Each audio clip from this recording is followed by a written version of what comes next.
Hai, salam sejahtera. Saya Cikgu Kumadan. Anda bersama program YouTube saya, Ace with Cikgu Ku. Okey, dalam pelajaran video PDPR kali ini, kita akan lihat satu topik yang baru dari bahagian tata bahasa, iaitu kata tanya. Okey, video ini khas untuk murid-murid tahun 3. Okey, Cikgu berharap murid-murid bersedia untuk pelajaran pada hari ini. Okey, kita akan melihat apakah itu kata tanya dan cikgu akan memberi penjelasan kepada kamu dan diharap bahawa pelajaran pada hari ini akan membantu murid-murid memahami dengan lebih baik. Okey, kata tanya. Kata tanya ini digunakan untuk bertanya tentang benda, binatang, orang, tempat, keadaan, masa dan sebab. Okey, murid-murid harus faham bahawa kata tanya ini kita guna untuk bertanya tentang benda, binatang, orang, tempat, keadaan, masa dan juga sebab. Jadi kita ada satu perkataan khas yang spesifik kita gunakan untuk mengajukan soalan, bertanya soalan. So, itu yang kita kata sebagai kata tanya. Dan murid-murid juga harus faham bahawa selalunya kata tanya ini, ayat yang terdiri daripada kata tanya ini akan diakhiri dengan tanda tanya. Okey, ada tanda tanya di penghujung ayat. There's a question mark at the end of the sentence. Okey, ada tanda soal. Itu bermakna ayat itu mengaju soalan, bertanya soalan. Jadi kita harus memberi jawapan kepada soalan ayat tersebut. Okey, dan juga hendaklah disertai dengan partikel kah. Okey, partikel kah. Partikel KAH. Ini kita sebut sebagai partikel kah. Jadi ada dua keadaan di sini. Ayat tanya, kata soal, di mana satu berakhir dengan tanda soal dan satu lagi adalah disertakan dengan partikel kah. Itu bermakna soalan ditanya, soalan diajukan. Okey, dan kita harus memberi jawapan. Baiklah, mari kita sama-sama lihat kata tanya yang pertama. Okey, kata tanya yang pertama ialah apa? Okey, apa adalah untuk menanyakan benda, tempat ataupun perkara. Okey, apa digunakan untuk menyoal ataupun menanyakan benda, perkara ataupun tempat. Okey, sebagai contohnya anda boleh lihat di skrin, apakah warna kotak itu? Nampak tak di situ? Ayat itu diakhiri dengan tanda soal. Okey, apakah? Tengok ada partikel kah di selepas tanda ayat perkataan tanya itu. Apakah warna kotak itu? Jadi ini adalah disebut sebagai ayat soal, ayat tanya ya. Mari kita sama-sama lihat lagi contoh ya. Boleh rujuk kepada contoh yang cikgu berikan di skrin ini. Okey. Apakah hobi kamu? Apakah? Maksudnya bertanyakan hobi kamu. What is your hobby? So apa? What dalam bahasa Inggeris ya. Contoh yang kedua, apakah nama kucing kesayangan kamu? Apakah nama kucing kesayangan kamu? Jadi what is your favorite name of your cat? Okay? Jadi kita bertanya soalan apakah. Okay? Itu adalah kata tanya apa. Sekarang mari kita lihat yang kedua, iaitu mana. Okay? Mana. Okay, mana ni menanyakan tempat. Mana ni menanyakan tempat. Okey. Juga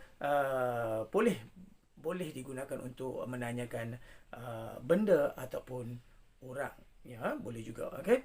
Jadi, lihat contoh yang diberikan di sini. Di manakah kasut saya? Di manakah kasut saya?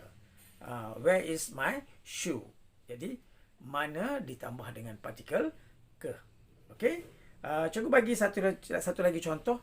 Di manakah kamu letak beg komputer saya? Di manakah kamu letak beg komputer saya? Nampak tak perkataan penggunaan mana? Where. Dalam bahasa Inggeris, where. Okey. Kita lihat contoh. Okey, cuba lihat skrin ini ya. Di manakah kamu tinggal? Di manakah kamu tinggal? Mana? Maksudnya tempat tinggal kamu lah. Okey. Yang keduanya, di manakah beg sekolah kamu? Di manakah beg sekolah kamu? Jadi ini adalah kata tanya mana. dalam bahasa Inggeris kita kata where. Okey. Yang ketiganya, kita lihat kepada kata tanya siapa. Siapa ini menanyakan orang atau nama orang. Menanyakan orang ataupun nama orang. Okey. Baiklah, murid-murid. Lihat contoh yang diberikan. Budak itu anak siapa? Budak itu anak siapa? Jadi siapa? Siapa anak siapa? Okey. Siapakah lelaki yang mengendalikan sesi temuduga itu? Siapakah lelaki yang mengendalikan sesi temuduga itu? Siapa? Who. Dalam bahasa Inggeris, siapa ni kita gunakan perkataan who. Okey. Marilah kita lihat lagi contoh. Cuba lihat skrin yang diberikan. Okey. Siapakah nama ayah kamu? Siapakah nama ayah kamu? Okey. Right.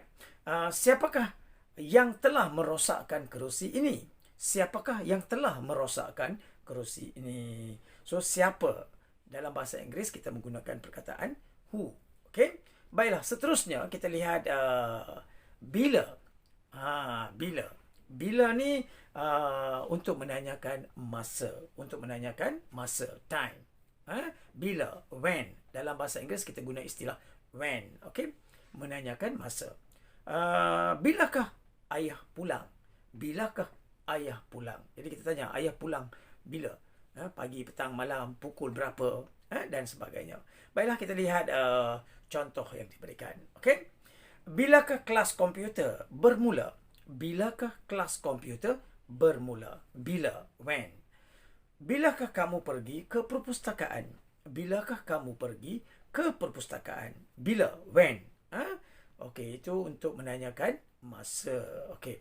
Yang seterusnya kita lihat contoh kata soal, kata tanya, iaitu mengapa.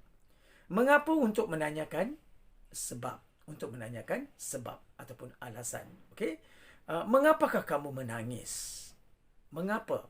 Why? Dalam bahasa Inggeris kita menggunakan satu istilah, iaitu why. Mengapa kamu menangis? Okey, kita lihat beberapa contoh untuk perkataan mengapa ya. Okey, cuba lihat skrin. Mengapakah murid-murid belajar komputer? Mengapakah murid-murid belajar komputer? Okey, contoh yang kedua. Mengapakah kakak menyiram pokok bunga? Mengapakah kakak menyiram pokok bunga? So, bertanyakan sebab, menanyakan sebab. Kita nak alasan, kita nak sebab, kita nak tahu sebab apa. Mengapa? Why? Dalam bahasa Inggeris, why. Okey? Baiklah murid-murid, seterusnya untuk aktiviti ataupun kerja rumah kepada murid-murid. Cikgu berikan lembaran kerja, cikgu berikan soalan, beberapa soalan yang perlu murid-murid jawab. Okey? Soalannya tertera di skrin ini ya. Okey, soalan yang pertama, Perdana Menteri Malaysia. Perdana Menteri Malaysia. Okey, ada tanda soal di penghujung Jadi apakah perkataan kata tanya yang sesuai untuk diletakkan di sini? Fikirkan. Soalan yang kedua, Bevan tidak datang ke sekolah. Bevan tidak datang ke sekolah. Ada tanda soalan bertanya. Okey. So, fikirkan jawapan yang sesuai untuk diletakkan di situ. Soalan yang ketiga, Menara Kuala Lumpur diresmikan. Okey, Menara Kuala Lumpur diresmikan. Fikirkan apakah jawapan yang sesuai untuk diletakkan di situ. Yang keempat, letaknya kompleks sukan Bukit Jalil. Letaknya kompleks sukan Bukit Jalil.